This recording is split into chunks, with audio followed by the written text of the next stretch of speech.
यो मायया विरचितं निजयात्मनीदं खे रूपभेदमिव तत्प्रतिचक्षणाय एतेन धर्मसदने ऋषिमूर्तिनाद्य प्रातश्चकार पुरुषाय नमस्तಂ परस्मै श्रीदत्तरूपिण निर्गायपादयोः करोति मानं बहुधा विभूतिभिः वेङ्कश्रितायाः कुसुमाकरानुगैः विगीयमाना प्रियकर्म गायति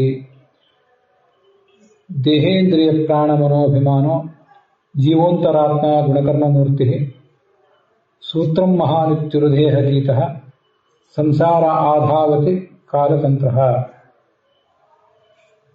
कृत्तोरो दक्षिणे सव्यं पादपद्मं च जाननि बाहुं प्रकोष्ठे अक्षमालाम् आसीनं तर्कमुद्रया ಶ್ರೀಗುರುಭ್ಯೋ ನಮಃ. ಭಾಗವತದ ಮಂಡಲ ಸೇವಾದಲ್ಲಿ ಇವತ್ತಿದು 7ನೇಯ ದಿವಸ. ಇವತ್ತು 4ನೇ ಸ್ಕಂಧದ ಅವಲೋಕನವನ್ನು ನಾವು ಮಾಡಬೇಕು. ಇಲ್ಲಿ ಶಿವ ಮತ್ತು ಸತಿ, ಶಿವನ ಮಹಿಮೆಗೆ ದಕ್ಷ ಪ್ರಜಾಪತಿ ತೊಂದರೆ ಮಾಡಿದಾಗ, ಶಿವನಿಗೆ ಅಪಚಾರ ಮಾಡಿದಾಗ ಆತ ಅನುಭವಿಸಿದಂಥ ಶಿಕ್ಷೆ, ಅದೆಲ್ಲವನ್ನು ಕೂಡ ನಾವು ಇವತ್ತು ನೋಡೋರಿದ್ದೇವೆ. ಆರಂಭದಲ್ಲಿ ಈಗೊಂದು ಮಂಗಲಾಚರಣೆ ಮಾಡಿದೆ, ಅದನ್ನು ನೀವು ಗಮನಿಸಿರ್ತೀರಿ. ಯೋ ಮಾಯಯ ಅಂತ, ಅದು ಈ 4ನೇ ಸ್ಕಂದದ್ದೇ. ಹಾಗೇನೆ ಕೃತ್ಪೋರೋ ದಕ್ಷಿಣೇ ಸವ್ಯಂ ಅಂತ, ಅದು ಶಿವನ ಕುರಿತಾದ ಒಂದು ಸ್ತೋತ್ರ ಹೇಳಿದೆ. ಅದು ಇಲ್ಲೇ 4ನೇ ಸ್ಕಂದದಲ್ಲೇ ಬಂದಿರುವಂತಹ ಸ್ತೋತ್ರ. 4ನೇ ಸ್ಕಂದದಲ್ಲಿ ಮೊದಲು ಈ ಸ್ವಯಂಭೂ ಮನುವಿನ ಸಂತಾನದ ಬಗ್ಗೆ ಒಂದಿಷ್ಟು ವರ್ಣನೆ ಮಾಡ್ತಾರೆ. ಯಜ್ಞನಾಮಕನಾದ ಭಗವಂತ ಸ್ವಯಂಭೂ ಮನುವಿನಲ್ಲಿ ಅವತಾರ ಮಾಡಿದ್ದು, ಸ್ವಯಂಭೂ ಮನುವಿನ ವಂಶದಲ್ಲಿ.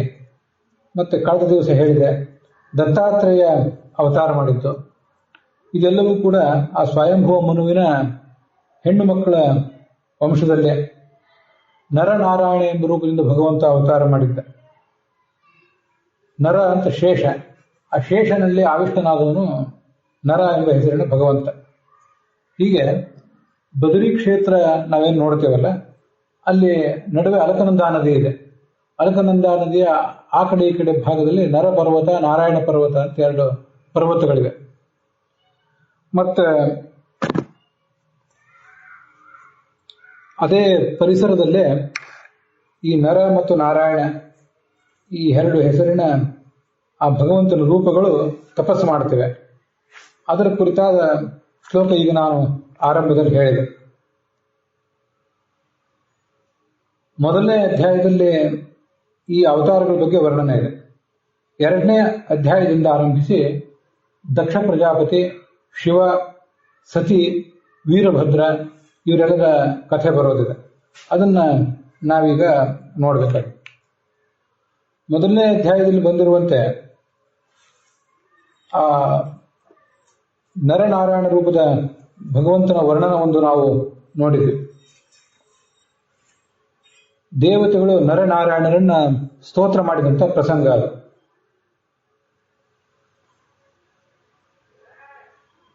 ಆಕಾಶ ಒಂದು ಬಾರಿ ನಾವು ನೋಡಿದ್ರೆ, ಆಕಾಶದಲ್ಲಿ ಅನೇಕ ಮೋಡಗಳು ಸಂಚಾರ ಮಾಡ್ತವೆ, ವಿಮಾನಗಳು ಸಂಚಾರ ಮಾಡ್ತವೆ. ವಾಯು ಇರುವುದು ಆಕಾಶದಲ್ಲೇ.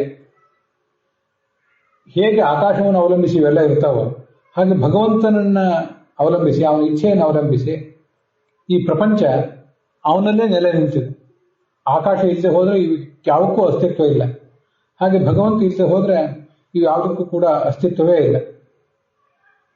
ಅಂಥ ಭಗವಂತ ಹುಟ್ಟಿದ್ದೆಲ್ಲಿ? ಯಮಧರ್ಮನ ಪತ್ನಿ ಮೂರ್ತಿ ದೇವಿ ಅಂತ ಒಬ್ಬರು. ಅವರಿಬ್ಬರಲ್ಲಿ ನರನಾರಾಯಣ ಎಂಬ ರೂಪದಿಂದ ಭಗವಂತ ಅವತಾರ ಮಾಡಿದ. ಅಂಥ ಪರಮ ಪುರುಷನಾದ ಭಗವಂತನಿಗೆ ನಮಸ್ಕಾರ ಅಂತ ಅಲ್ಲಿ ಕೇಳಿ ಬರ್ತದೆ.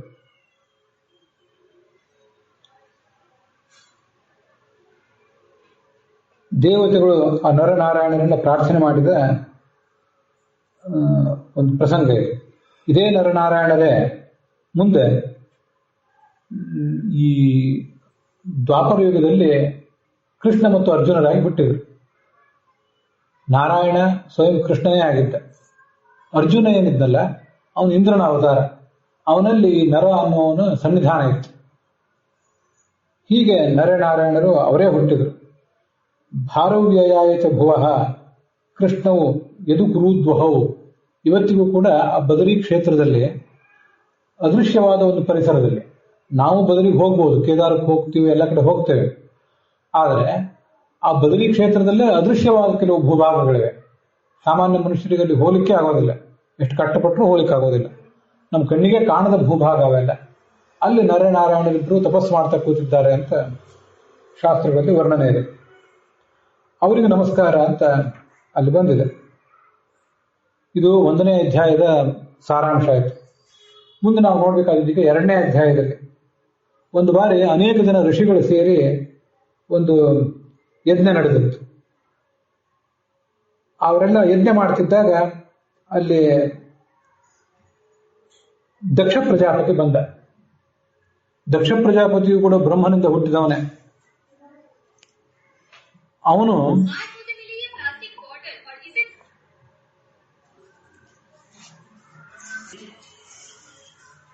ಅನೇಕ ಜನ ದೇವತೆಗಳಿಗೆ ಮತ್ತೆ ಋಷಿಗಳಿಗೆಲ್ಲರಿಗೂ ತನ್ನ ಹೆಣ್ಮಕ್ಳನ್ನು ಕೊಟ್ಟು ಮದುವೆ ಮಾಡಿದವನು. ಅವನು ಬಂದ ಅಂತ ಆದಾಗ ಚತುರ್ಮುಖ ಬ್ರಹ್ಮ ಮತ್ತು ರುದ್ರ ಅವರಿಬ್ಬರು ಎದ್ದು ನಿಲ್ಲಲಿಲ್ಲ. ಅವರಿಬ್ಬರು ದಕ್ಷ ಪ್ರಜಾಪತಿಗಿಂತ ದೊಡ್ಡವರು, ಅದಕ್ಕಾಗಿ ಅವರಲ್ಲಿ ಎದ್ದು ನಿಲ್ಲಲಿಲ್ಲ. ಉಳಿದವರೆಲ್ಲ ಎದ್ದು ನಿಂತರು. ಅದು ಇವನಿಗೆ, ಈ ದಕ್ಷ ಪ್ರಜಾಪತಿಗೆ ಬೇಸರ ಅನಿಸ್ತು. ಉದತಿಷ್ಠನ್ ಸದಸ್ಯಾಸ್ತೆ ರತೆ ವಿರಿಂಚಂ ಶರ್ವಂಶ.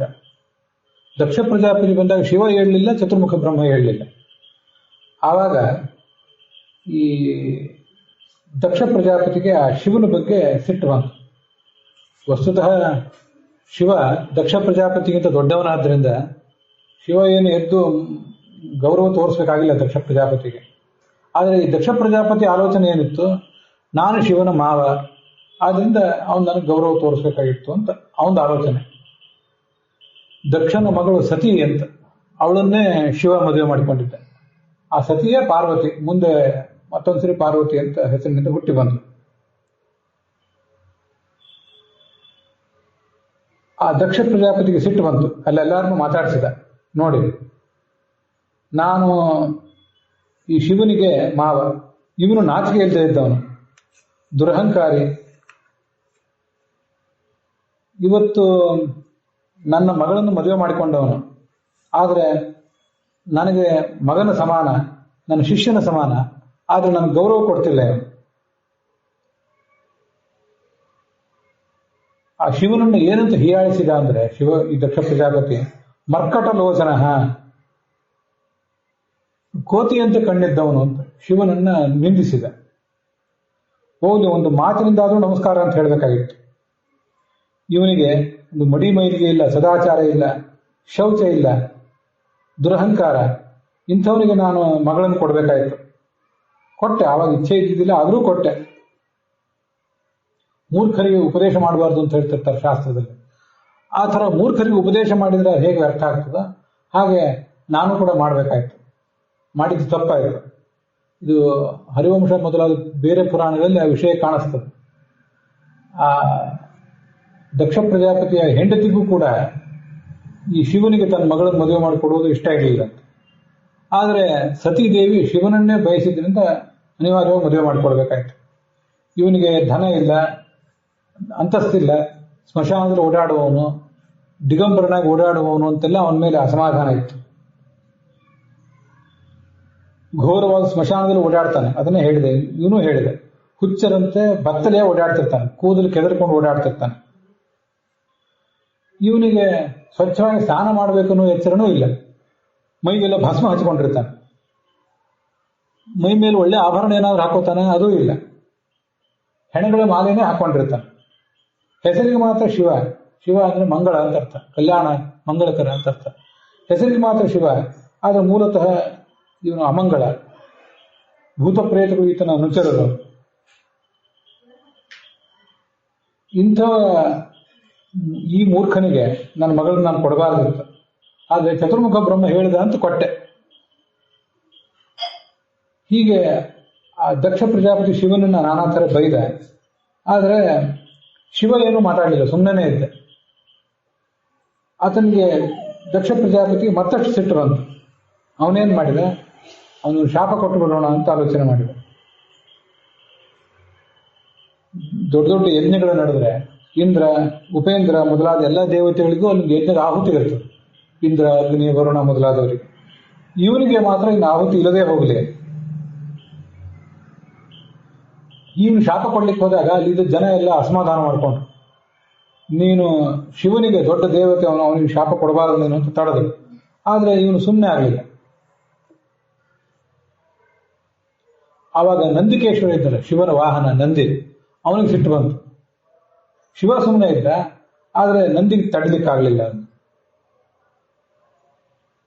ಆ ಮುನಿಗಳಿಗೂ ಅಲ್ಲಿ ಕೆಲವು ಋಷಿಗಳು ಕೂತಿದ್ರಲ್ಲ, ಕೆಲವರು ದಕ್ಷ ಪ್ರಜಾಪತಿಯನ್ನು ತಡೆದ್ರು, ಕೆಲವರು ತಡೀಲಿಲ್ಲ. ಆವಾಗ ಇವನಿಗೆ ನಂದಿಕೇಶ್ವರನಿಗೆ ಮತ್ತಷ್ಟು ಕೋಪ ಬಂತು. ಈ ದಕ್ಷ ಪ್ರಜಾಪತಿ ಶಿವನಿಗೆ ಮಾವ ಅನ್ನೋ ಅಹಂಕಾರದಿಂದ ಅವಮಾನ ಮಾಡಿದ, ಶಿವನಿಗೆ ಶಾಪ ಕೊಟ್ಟ. ವಸ್ತುತಃ ಶಿವನೇ ದೊಡ್ಡ ದೇವತೆ. ಆದ್ರಿಂದ ಈ ದಕ್ಷ ಪ್ರಜಾಪತಿ ಶಿವನಿಗೆ ಈ ಥರ ಅವಮಾನ ಮಾಡಬಾರ್ದಿತ್ತು. ಆದ್ದರಿಂದ ಈ ದಕ್ಷ ಪ್ರಜಾಪತಿ ಈ ಥರ ಮಾಡಿದ್ದಲ್ಲ, ಇವನು ಜ್ಞಾನ ಎಲ್ಲ ನಷ್ಟ ಆಗಿ ಹೋಗಲಿ, ತತ್ವಜ್ಞಾನ ಅನ್ನೋದೆಲ್ಲ ಕಳೆದು ಹೋಗಲಿ ಇವನಿಗೆ.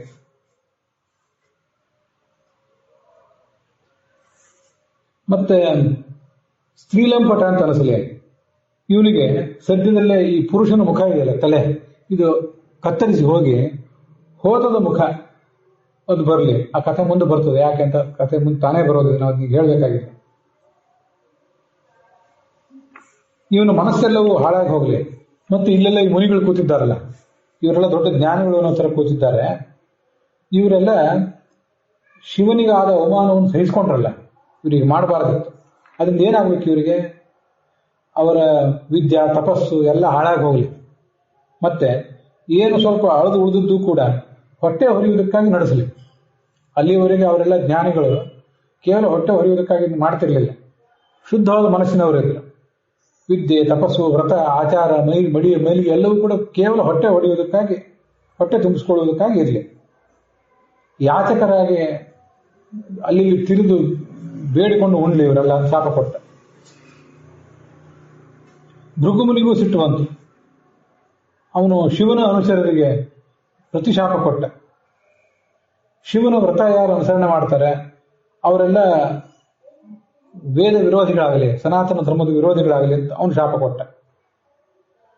ಮಡಿ ಮೈಲಿಗೆ ಎಲ್ಲ ಕಳ್ಕೊಂಡು ಯಾವತ್ತು ಜಟೆ, ಭಸ್ಮ ಇದನ್ನೆಲ್ಲ ಧಾರಣೆ ಮಾಡಿ ಇವರು ಮದ್ಯ ಇತ್ಯಾದಿಗಳನ್ನು ಸ್ವೀಕಾರ ಮಾಡ್ತಾ ಭ್ರಷ್ಟರಾಗಿ ಹೋಗಲಿ ಅಂತ ಅವನು ಶಾಪ ಕೊಟ್ಟ. ಇಷ್ಟೆಲ್ಲ ಆದ್ಮೇಲೆ ಶಿವ ಮನಸ್ಸಿಗೆ ಬೇಸರ ಮಾಡಿಕೊಂಡ, ಅಲ್ಲಿಂದ ಎದ್ದು ಹೋದ. ಅವನು ಮಾತ್ರ ಒಂದೂ ಮಾತಾಡಲಿಲ್ಲ, ಅಲ್ಲಿಂದ ಮುಂದೆ ಎದ್ದು ಹೋಗಿಬಿಟ್ಟ. ಮುಂದೆ ಆ ಯಜ್ಞ ಅಲ್ಲಿಂದ ಮುಂದುವರಿಯಿತು.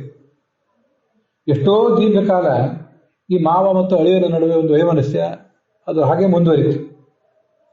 ದಕ್ಷ ಪ್ರಜಾಪತಿಗೆ ಅಹಂಕಾರ ಹೆಚ್ಚಿತು. ಯಾಕಂದ್ರೆ ಬ್ರಹ್ಮ ಎಲ್ಲಾ ಪ್ರಜಾಪತಿಗಳ ಹಿರಿಯ ಇವನು ಅಂತ ಅವನಿಗೆ ಆ ಥರ ಅಭಿಷೇಕ ಮಾಡಿದ್ದ. ಅದರಿಂದ ಅವನಿಗೆ ಅಹಂಕಾರ ಹೆಚ್ಚಿತು. ಅದಕ್ಕಾಗಿ ಒಂದು ಯಜ್ಞ ಪ್ರಾರಂಭ ಮಾಡಿದ. ಮೇಲಿನ ಮೇಲೆ ಯಾವುದಾದ್ರು ಯಜ್ಞ ಮಾಡ್ತಿದ್ದ, ಇದು ಬೃಹಸ್ಪತಿ ಸಭಾ ಅಂತ ಇದೊಂದು ಯಜ್ಞ. ಆ ಯಜ್ಞ ಮಾಡಿದ. ಅಲ್ಲಿ ಎಲ್ಲ ದೇವತೆಗಳಿಗೂ ಮುನಿಗಳಿಗೂ ಆಹ್ವಾನ ಕೊಟ್ಟಿದ್ದ. ದಕ್ಷ ಪ್ರಜಾಪತಿಯ ಉಳಿದ ಮಕ್ಕಳು, ಹೆಣ್ಮಕ್ಳು, ಅವ್ರ ಗಂಡಂದ್ರು, ಅವರು ಎಲ್ಲ ಬಂದಿದ್ರು. ಆದರೆ ಈ ಸತಿ ಮತ್ತು ಅವಳ ಪತಿ ಶಿವ ಇವರಿಗೆ ಮಾತ್ರ ಆಹ್ವಾನ ಕೊಡಲಿಲ್ಲ. ಆಹ್ವಾನ ಕೊಡಲಿಲ್ಲ. ಯಜ್ಞ ಆ ಕಡೆ ಇನ್ನೇನು ಪ್ರಾರಂಭ ಆಗೋದಿತ್ತು. ಆ ಸಂದರ್ಭದಲ್ಲಿ ಈ ಸತಿಗೆ ಮನಸ್ಸಿನಲ್ಲಿ ಒಂದು ಬಯಕೆ ಬಂತು. ನಮ್ಮ ತವ್ರ ಮನೆಗೆ ಹೋಗ್ಲಿಕ್ಕೆ ನನಗೆ ಆಹ್ವಾನ ಯಾಕೆ ಕೊಡ್ಬೇಕು, ಅವ್ರಿಗೆ ಹೇಳಲಿ, ಕರೀಲಿ, ಬಿಡ್ಲಿ, ನಾನು ಹೋಗ್ತೇನೆ ಅಂತ ಅವಳು ತಯಾರಾದ. ಆವಾಗ ಆ ಸತಿ ಮತ್ತು ಶಿವ ಅವರಿಬ್ಬರ ನಡುವೆ ಒಂದು ಸಂವಾದ ಆಯಿತು. ನಿಮ್ಮ ಮಾವ, ಅವಳು ಹೇಳಿದ್ದು ತನ್ನ ಗಂಡನಿಗೆ, ನಿಮ್ಮ ಮಾವ ಒಂದು ದೊಡ್ಡ ಯಜ್ಞ ನಡೆಸೋರಿದ್ದಾರೆ, ನಿನಗೂ ಇಷ್ಟ ಇರೋದಾದ್ರೆ ಇಬ್ರು ಕೂಡ ಹೋಗೋಣ ಬಾ ಅಂತ ಕರೆದವಳು. ಅಲ್ಲಿ ನನ್ನ ಸಹೋದರಿಯರು ಬಂದಿರ್ತಾರೆ, ಆತ್ಮೀಯರು ಬಂದಿರ್ತಾರೆ, ಬೀಗರೆಲ್ಲ ಬಂದಿರ್ತಾರೆ. ಎಷ್ಟೋ ದಿವಸ ಆದ್ಮೇಲೆ ಅವ್ರ ಪರಿಚಯ ಆಗ್ತದೆ. ಮತ್ತೆ ದೊಡ್ಡ ಯಜ್ಞ ನಡೆದಾಗ ನಮ್ಮ ತಂದೆ ತಾಯಿಯಂದ್ರೆ ನನಗೆ ಉಡುಗೊರೆ ಕೊಡ್ತಾರೆ.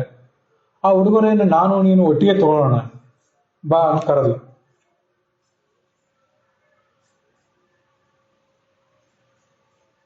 ಹೀಗೆ ಅವಳು ಕರೆದಾಗ ಅವನು ಅದನ್ನ ಒಪ್ಪಲಿಲ್ಲ. ಶಿವ ನಕ್ಕು ಬಿಟ್ಟ ಅದನ್ನು. ಏವಂ ಗಿರಿತ್ರ ಪ್ರಿಯ ಅವಿಭಾಷಿತ ನಕ್ಕು ಹೇಳಿದ. ಎಲ್ಲಾ ದೇವತೆಗಳ ಬಗ್ಗೆನೂ ಅವನಿಗೆ ಪ್ರೀತಿನೇ ಇದೆ, ಅವ್ರ ಬಗ್ಗೆ ಒಳ್ಳೆಯ ಭಾವನೆ ಇದೆ. ಆದರೆ ದಕ್ಷ ಪ್ರಜಾಪತಿ ಮಾತ್ರ ತನಗೆ ಅವಮಾನ ಮಾಡಿದ್ನಲ್ಲ ಹಿಂದೆ, ಅದು ಅವನ ಮನಸ್ಸಿನಲ್ಲಿತ್ತು. ಆದ್ರಿಂದ ತನ್ನ ಹೆಂಡತಿಗೆ ಹೇಳಿದ, ಅಲ್ಲಿ ಹೋಗ್ಬೇಡ, ತವ್ರ ಮನೆಗೆ ಹೋಗ್ಬೇಕು, ಆಹ್ವಾನ ಇದ್ರೂ ಹೋಗ್ಬೇಕು, ಆಹ್ವಾನ ಇಲ್ಲದೇ ಇದ್ರೂ ಹೋಗ್ಬೇಕು ಅನ್ನೋದು ನಿನ್ನ ಕರ್ತವ್ಯ ಅನ್ನೋದೆಲ್ಲ ಸರಿ. ಆದರೆ ಆ ದಕ್ಷ ಪ್ರಜಾಪತಿ ಇಂಥದ್ದೊಂದು ಅಸಮಾಧಾನ, ಸಿಟ್ಟು ತನ್ನ ಮನಸ್ಸಿನಲ್ಲಿ ಇಟ್ಕೊಂಡಿದ್ದಾನೆ. ವಿದ್ಯಾಬಲ, ವಿದ್ಯೆ ಅಹಂಕಾರ, ತಪಸ್ಸಿನ ಅಹಂಕಾರ, ಧನದ ಅಹಂಕಾರ ಇವೆಲ್ಲ ಅವನಲ್ಲಿ ತುಂಬಿಕೊಂಡಿವೆ. ಸಜ್ಜನಿಗೆ ಬರಬಾರದಿತ್ತು, ಬಂದಿದೆ. ಇಂಥವನ ಮನೆಗೆ ನೀನೇನಾದ್ರೂ ಈಗ ಹೋದ್ರೆ, ನನ್ನ ಮಾವ, ನನ್ನ ತಂದೆ ಅನ್ನೋ ದೃಷ್ಟಿಯಿಂದ ನೀನು ಹೋದ್ರೆ ಅಲ್ಲಿ ನಿನ್ನನ್ನು ಅವನು ಅವಮಾನಿಸ್ತಾನೆ, ಹೋಗಬೇಡ. ಮತ್ತೆ ಅಲ್ಲೆಲ್ಲ ಬಂಧುಗಳು ನೆರೆದಿರ್ತಾರೆ, ಅವ್ರ ಎದುರಿಗೆ ನಿನ್ಗೆ ಅವಮಾನ ಆದ್ರೆ ಮತ್ತಷ್ಟು ಸಂಕಟ ಆಗ್ತದೆ ನನಗೆ. ಅವನಿಗೆ ನನ್ನ ಬಗ್ಗೆ ಬಹಳ ಅಸಮಾಧಾನ ಇದೆ, ಆದ್ರಿಂದ ನೀನಲ್ಲಿ ಹೋಗೋದು ಬೇಡ ಅಂತ ಇವನು ತಡೆದ, ಶಿವ ತಡೆದ.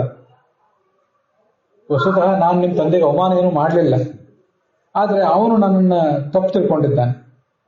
ನನ್ನ ಮಾತು ನೀನು ಮೀರಿ ಅಲ್ಲಿ ಹೋಗೋದಾದ್ರೆ ಅದರಿಂದ ನಿನಗೆ ಅದರಿಂದ ಮತ್ತಷ್ಟು ತೊಂದರೆ ಇದೆ, ಅದರಿಂದ ದೊಡ್ಡ ಅನರ್ಥಕ್ಕಾಗಿದೆ, ಹೋಗಬೇಡ ಅಂತಂದ.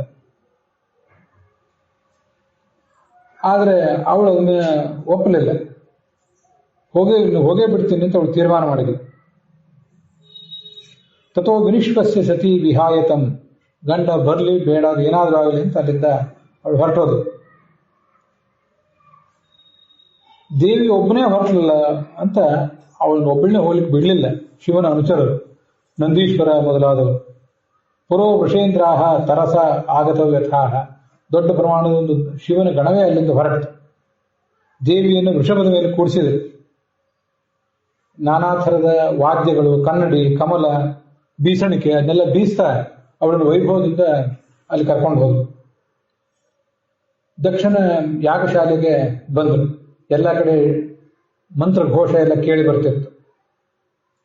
ಯಜ್ಞದ ಪಾತ್ರೆಗಳು, ಕೆಲವು ಮರದ್ದು, ಕಬ್ಬಿಣದ್ದು, ಬಂಗಾರದ್ದು, ಬೇರೆ ಬೇರೆ ಥರದ ಯಜ್ಞದ ಪಾತ್ರೆಗಳು ಇರಬೇಕಂತ. ದಕ್ಷ ಅವಳನ್ನ ತಿರಸ್ಕಾರದಿಂದ ಕಾಣ್ತಿದ್ದ. ಆದ್ರಿಂದ ದಕ್ಷನಿಗೆ ಹೆದರಿ ಅನೇಕ ಜನ ಅವಳನ್ನು ಸ್ವಾಗತ ಮಾಡಲಿಲ್ಲ. ದೊಡ್ಡ ದೇವತೆ ಪಾರ್ವತಿ ಅವಳು ಬಂದಾಗ ಸ್ವಾಗತ ಮಾಡಬೇಕಾಗಿತ್ತು, ಕೆಲವರು ಮಾಡಲಿಲ್ಲ. ಆದರೆ ಅವಳ ತಾಯಿ ಮತ್ತು ಸಹೋದರಿಯನ್ನು ಮಾತ್ರ ಪ್ರೀತಿಯಿಂದ ಅವಳನ್ನು ಕರೆದುಕೊಂಡ್ರು, ಮತ್ತೆ ತಬ್ಬಿಕೊಂಡ್ರು. ಮತ್ತೆ ಅವಳ ತಾಯಿ ಸಹೋದರಿಯರು, ಚಿಕ್ಕಮ್ಮ ದೊಡ್ಡಮ್ಮಂದರು, ಅವರು ಸತ್ಕಾರ ಮಾಡಿದರು. ಆದರೆ ದೇವಿ ಅದನ್ನು ಸ್ವೀಕಾರ ಮಾಡಲಿಲ್ಲ. ಯಾಕೆಂದ್ರೆ ತನ್ನ ತಂದೆಗೆ ತಾನು ಬಂದದ್ದು ಒಪ್ಪಿಗೆ ಆಗಲಿಲ್ಲಲ್ಲ, ಅವನು ನನ್ನ ಮಾತಾಡಿಸ್ಲಿಲ್ಲಲ್ಲ ಅಂತ ಸಿಟ್ಟಿತ್ತು. ಆದರೂ ಸುಮ್ಮನೆ ನೋಡ್ತಾ ಕೂತಿದ್ಲು.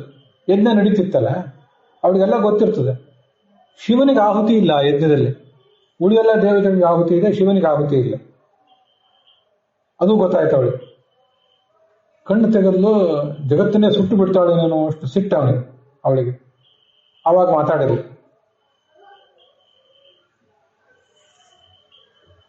ಈ ಶಿವ ಜಗತ್ತಿನಲ್ಲಿ ಎಲ್ಲರಿಗೂ ಪ್ರಿಯ, ಎಲ್ಲರೂ ಅವನ ಭಕ್ತರೇ. ಆದರೆ ಅಂಥ ಶಿವನ ಬಗ್ಗೆ ಇಷ್ಟು ತಿರಸ್ಕಾರ ನೀನು ತೋರಿಸ್ತಾ ಇದ್ದೆ, ಇದು ಯೋಗ್ಯ ಅಲ್ಲ. ಅವನಲ್ಲಿ ಏನು ಸದ್ಗುಣ ಇದೆ, ಏನು ವೈಭವ ಇದೆ, ಏನು ಮಹಿಮಾ ಇದೆ ಅನ್ನೋದು ನೀನು ಕಾಣಿಸ್ತಿಲ್ಲ. ಇಂಥ ನೀನು ಭವಾನಹೋ ದ್ವೇಷ್ಟಿ ಶಿವಂ ಶಿವೇತರ, ಅವನು ಶಿವ, ನೀನೇ ಅಶಿವ, ಅಮಂಗಳ ದುಷ್ಟ ನೀನೇ ಅಂತ ನನ್ನ ಪತಿಗೆ ನೀನು ಅವಮಾನ ಮಾಡಿದ್ದೆ. ಇಂಥ ಪ್ರಸಂಗದಲ್ಲಿ ಹಿರಿಯರಿಗೇನಾದರೂ ಅವಮಾನ ಆದರೆ, ಶಿವನಂತ ದೊಡ್ಡ ಜ್ಞಾನಿಗೆ ಅವಮಾನ ಆದರೆ, ಅಂಥ ಸಂದರ್ಭದಲ್ಲಿ ನಮ್ಮ ಕೈಯಲ್ಲಿ ಏನಾದರೂ ಶಕ್ತಿ ಇದ್ರೆ, ಯಾರು ನಿಂದನೆ ಮಾಡ್ತಿರ್ತಾರೆ ನಿಂದನೆ ಮಾಡುವವರು ನಾಲಿಗೆನೇ ಕತ್ತರಿಸ್ಬೇಕು. ಅದಾಗದೇ ಇದ್ರೆ ಆ ಜಾಗದಿಂದ ಎದ್ದಾದ್ರೂ ಹೋಗ್ಬೇಕು. ಚಿಂದ್ಯಾತ್ ಪ್ರಶಸ್ಯ ಋಷತೀಂ ಅಥವಾ ತಥೋ ವಿಸರ್ಜಯತ್. ಅಲ್ಲಿ ಎದ್ದಾದ್ರೂ ಕೈಯಲ್ಲಿ ರಟ್ಟೆ ಬಲ ಇದ್ರೆ ನಿಂದನೆ ಮಾಡಿದವರನ್ನ, ದೊಡ್ಡವರನ್ನ ನಿಂದನೆ ಮಾಡಿದಂತಹ ಪಾಪಿಗಳನ್ನ ಶಿಕ್ಷಿಸಬೇಕು. ಅದಾಗದೆ ಹೋದ್ರೆ ಅಲ್ಲಿಂದ ಎದ್ದಾದ್ರೂ ಹೋಗಬೇಕು. ನಾನು ಸ್ತ್ರೀ ಆದ್ರಿಂದ ನಿನ್ನ ನಾಲ್ಗೆ ಕತ್ತರಿಸೋದು ಹೇಗೆ? ತಂದೆ ನೀನು, ನಿನಗೆ ಅಂತ ಶಿಕ್ಷೆ ಹೇಗೆ ಕೊಡಿ? ನಾನು ನಿನ್ನಿಂದ ಹುಟ್ಟಿದ ದೇಹ ಇದು, ಈ ದೇಹವೇ ನನಗೆ ಬೇಡ, ಈ ದೇಹನೇ ಪರಿತ್ಯಾಗ ಮಾಡಿಬಿಡ್ತೀನಿ ಅಂತ ಅವಳು ಆಲೋಚನೆ ಮಾಡಿದ್ಳು. ನಾನು ಇಲ್ಲಿಗೆ ಬಂದದ್ದು ತಪ್ಪಾಯಿತು, ಶಿವನ ಸೂಚನೆ ಮೀರಿ ಇಲ್ಲಿಗೆ ಬಂದದ್ದು ತಪ್ಪಾಯಿತು ಅಂತ ಅನ್ಕೊಂಡು ಈ ಶರೀರವನ್ನು ಪರಿತ್ಯಾಗ ಮಾಡ್ತೀನಿ ಅಂತ ಆಲೋಚನೆ ಮಾಡಿದ್ಳು. ಉತ್ತರ ದಿಕ್ಕಿಗೆ ಮುಖ ಮಾಡಿ ಕೂತ್ಕೊಂಡು ಮೌನವಾಗಿದ್ಲು, ಆಚಮನ ಮಾಡಿದ್ಲು. ತಲೆಯ ಮೇಲೆ ಸೆರಗು ಹೊದಲು, ಪೀತಾಂಬರ ಹೊದ್ದಳು. ಯೋಗ ಅವರಿಗೆ ದೇಹ ಪರಿತ್ಯಾಗ ಮಾಡುವುದು, ದೇಹವನ್ನ ಅಗ್ನಿಗೆ ಆಹುತಿ ಕೊಡೋದು ಅವ್ರ ಕೈಯಲ್ಲಿ ಬಹಳ ಸುಲಭ. ನಮಗೆ ದೇಹದಿಂದ ಬೇಕಾದಾಗ ಹೊರಗೆ ಹೋಗೋದು, ಒಳಗೆ ಬರೋದು ನಮಗೆ ಗೊತ್ತಿರೋದಿಲ್ಲ. ಆದ್ರೆ ದೊಡ್ಡ ದೇವತೆಗಳಿಗೆ ಅದೆಲ್ಲ ಗೊತ್ತಿರ್ತದೆ. ಅದೆಲ್ಲ ಒಳಗಿನ ಪ್ರಾಣ ಅಪಾನ ಅಂತ ವಾಯುಗಳು ಇರ್ತಾವಲ್ಲ, ಆ ವಾಯುಗಳ ಆಧಾರದಿಂದ ಇದನ್ನೆಲ್ಲ ಬಹಳ ಸುಲಭವಾಗಿ ಮಾಡ್ತಾರೆ. ಆ ಪ್ರಾಣ ವಾಯು ಅದನ್ನೆಲ್ಲ ಸ್ಥಿರವಾಗಿ ನಿಲ್ಲಿಸಿದ್ಲು. ಆಮೇಲೆ ಆ ಉದಾನ ವಾಯುವನ್ನು ಮೇಲೆರಿಸಿದ್ಲು ಕಂಠದ ಮಾರ್ಗದಿಂದ. ಇಲ್ಲಿ ಕಂಠ, ಹುಬ್ಬು, ಹೀಗಾದ ವಾಯು ಮೇಲೆ ಬರುವಂತೆ ಮಾಡಿದ್ರು.